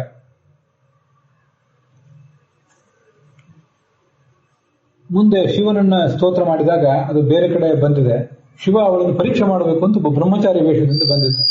ಅದನ್ನು ಈಗ ಹೇಳಿಬಿಡೋಣ ಹಾಗೆ ಹೇಳಿ. ಈ ಬ್ರಹ್ಮಚಾರಿ ವೇಷದಿಂದ ಬಂದು ಇವಳನ್ನು ಪರೀಕ್ಷೆ ಮಾಡಬೇಕು ಅಂತ ಹೋದ. ಯಾಕೆ ಶಿವನನ್ನು ಮದುವೆ ಮಾಡ್ಕೋಬೇಕು ಅಂತಿದ್ದಿ, ಅವನು ಅಮಂಗಳ, ಅವನು ಸ್ಮಶಾನದಲ್ಲಿ ವಾಸ ಮಾಡುವವನು, ಅವನನ್ನೇ ಮದುವೆ ಮಾಡ್ಕೋತಿ, ನಿನ್ನ ಅಂತಸ್ತು ನಿನ್ನ ಸೌಂದರ್ಯ ಇರ್ತಕ್ಕಂಥ ಬೇರೆ ಯಾರನ್ನಾದ್ರೂ ಮದುವೆ ಮಾಡ್ಕೋ ಅಂತ ಶಿವನನ್ನು ಬೈದ. ಶಿವನನ್ನು ಬೈದಾಗ ಅವಳಿಗೆ ಸಿಟ್ಟು ಬಂತು. ನಾನು ಆಶ್ರಮದಿಂದ ಎದ್ದು ಹೋಗ್ತೇನೆ, ನಿಂದನೆ ಮಾತು ನನಗೆ ಕೇಳಲಿಕ್ಕೆ ಇಷ್ಟ ಇಲ್ಲ ಅಂತ ಅವಳು ಆಶ್ರಮದಿಂದ ಹೊರಗೆ ಬಂದು. ಆಶ್ರಮದಿಂದ ಹೊರಗೆ ಬರೋ ಹೊತ್ತಿಗೆ ಆ ಬ್ರಹ್ಮಚಾರಿ ಶಿವನ ರೂಪದಿಂದ ಅವಳಿಗೆ ಕಾಣಿಸ್ಕೊಂಡ. ಅವನೇ ಅವಳನ್ನು ಪರೀಕ್ಷೆ ಮಾಡ್ಲಿಕ್ಕೆ ಬಂದಿದ್ದ. ಮುಂದೆ ಅವರಿಬ್ಬರಿಗೂ ಮದುವೆ ಆಯಿತು. ದೀರ್ಘಕಾಲ ಆ ಶಿವ ಮತ್ತು ಪಾರ್ವತಿಯರ ದಾಂಪತ್ಯ ಮುಂದುವರಿಯಿತು. ಶಿವನ ತೇಜಸ್ಸು ಇದು ಈ ಕಥೆ ಯಾಕೆ ಬರ್ತದಂದ್ರೆ ಅಲ್ಲೊಬ್ಬ ತಾರಕಾಸುರ ಅಂತ ರಾಕ್ಷಸ ಇದ್ದ. ಶಿವಪಾರ್ವತಿಯರ ಮಗನಿಂದ ನಾನು ಸಂಹಾರ ಆಗಬೇಕು ಅಂತ ಕೇಳ್ಕೊಂಡಿದ್ದ ಅವನು. ಶಿವ ಈಗ ಬ್ರಹ್ಮಚಾರಿ ಇದ್ದಾನೆ, ಅವ್ನ ಹೆಂಡತಿನೂ ಸತ್ತು ಹೋಗಿದ್ದಾಳೆ, ಅವ್ನು ಮದುವೆ ಆಗೋದು ಯಾವಾಗ, ನಾವು ಸಾಯೋದೇ ಇಲ್ಲ ಅಂತ ಅವನ ಆಲೋಚನೆ ಅಂತ ಇವ್ರಿಗೆ ಮದುವೆ ಆಯಿತು. ಆದರೆ ದೀರ್ಘಕಾಲ ಸಂತಾನ ಆಗಲಿಲ್ಲ. ದೇವತೆಗಳಿಗೆಲ್ಲ ಚಿಂತೆ, ಸಾರ ಅವನು ನಾಶ ಆಗಬೇಕಲ್ಲ ತಾರಕಾಸುರ. ದೇವತೆಗಳು ಅಲ್ಲಿ ಬಂದರು. ಶಿವಪಾರ್ವತಿಯರ ಏಕಾಂತಕ್ಕೆ ಭಂಗ ಬಂತು. ಆ ತೇಜಸ್ ಹೊರಗೆ ಬಂತಲ್ಲ, ಅದನ್ನ ಶಿವ ಆಕಾಶ ಗಂಗೆಯಲ್ಲಿ ಬಿಟ್ಟುಬಿಟ್ಟ. ಮುಂದೆ ಆ ಗಂಗೆ ಅದನ್ನ ಒಂದು ಅಂಶದಿಂದ ತಾನು ಸ್ವೀಕಾರ ಮಾಡಿ ಅಗ್ನಿಗೆ ಅದನ್ನು ಕೊಟ್ಲು. ಇನ್ನೊಂದು ಜೊಂಡು ಹುಲ್ಲು ಅಲ್ಲಿ ತಗೊಂಡೋಗಿ ಹಾಕಿದ ಅಗ್ನಿ. ಅಲ್ಲಿಂದ ಹುಟ್ಟಿದವನೇ ಈ ತಾರಕಾಸುರ, ಈ ಕುಮಾರಸ್ವಾಮಿ ಸ್ಕಂದ. ಅವನು ಅಗ್ನಿಯಿಂದ ಹುಟ್ಟಿದವನಾದ್ರಿಂದ ಅವನಿಗೆ ಅಗ್ನಿಭೂ ಅಂತ ಹೆಸರಿದೆ. ಆಮೇಲೆ ಜೊಂಡು ಹುಲ್ಲು ಶರಸ್ತಂಭ ಅಂತ ಕರೀತಾರೆ, ಅಲ್ಲಿ ಹುಟ್ಟಿದವನಾದ್ರಿಂದ ಅವನಿಗೆ ಶರವಣ ಅಂತಲೂ ಹೀಗೊಂದು ಬೇರೆ ಹೆಸರಿನಿಂದ ಕರೀತಾರೆ. ಇದೆಲ್ಲ ಮಹಾಭಾರತದಲ್ಲೂ ಅವನ ಕಥಾ ಬಂದಿದೆ. ಅವನ ತಾಯಿ ಪಾರ್ವತಿ ಅವನಿಗೆ ಹಾಲು ಕುಡಿಸಿರ್ಲಿಲ್ಲ, ಅವನು ಹೆತ್ತಿರ್ಲಿಲ್ಲ. ಆ ಚಿಕ್ಕ ಮಗುವಿಗೆ ಹಾಲು ಕುಡಿಸೋರು ಯಾರು? ಕೃತ್ತಿಕಾ ಅಂತ ಒಂದು ನಕ್ಷತ್ರ, ಅದರ ದೇವತೆಯರಿದ್ದಾರೆ 6 ಜನ. 6 ಜನ ಬಂದು ಅವನಿಗೆ ಸ್ತನ್ಯಪಾನ ಮಾಡಿಸಿದ.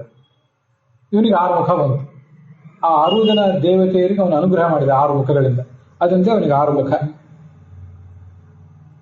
ಮುಂದೆ ಆ ಷಣ್ಮುಖನನ್ನ ದೇವತೆಗಳು ತಮ್ಮ ಸೇನಾಪತಿಯನ್ನಾಗಿ ಮಾಡಿದರು. ಆ ಸೇನಾಪತಿಯಾಗಿ ಅವನು ಆ ತಾರಕಾಸುರನನ್ನು ಕೊಂದ ಅಂತ ಮುಂದಿನ ಕಥೆ. ಈ ಷಣ್ಮುಖನ ಪತ್ನಿ ಯಾರು? ದೇವಸೇನ ಅಂತ. ಅವಳ ಹೆಸರು ದೇವಸೇನ ಅಂತಾನೆ.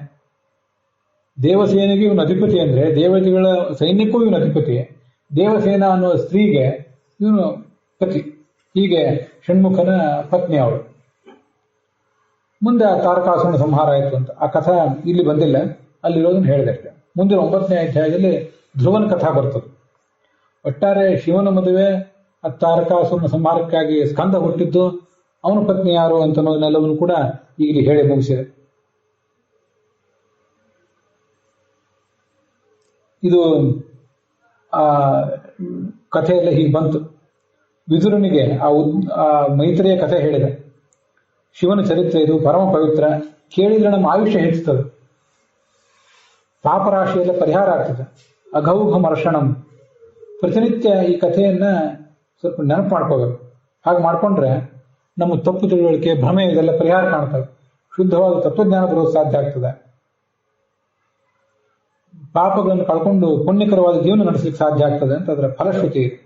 ಅಲ್ಲಿಗೆ 8ನೇ ಸರ್ಗ, ಈ 4ನೇ ಅಧ್ಯಾಯದ 8ನೇ ಸರ್ಗ ಸಮಾಪ್ತವಾಗಿದೆ. ಇವತ್ತಿನ ಈ ಭಾಗವು ಕೂಡ ಸಮಾಪ್ತ ಆಗಿದೆ. ಹುಸಿಯ ನಾಡಿ ಹೊಟ್ಟೆ ಹೊರೆವ ವಿಷಯದಲ್ಲಿ ರಸಿಕನೆಂದು ಹುಸಿಗೆ ಹಾಕಿದ್ರು ಇನ್ನು ಋಷಿಕೇಶನ ಈಶನಿಂದ ಚರಣ ಭಜನೆ ಆಸೆಯಿಂದ ಮಾಡುವ ದೋಷ ರಾಶಿ ನಾಶ ಮಾಡು ಶ್ರೀ ಕೇಶವ. ಶ್ರೀಕೃಷ್ಣಾರ್ಪಣ ವಸ್ತು.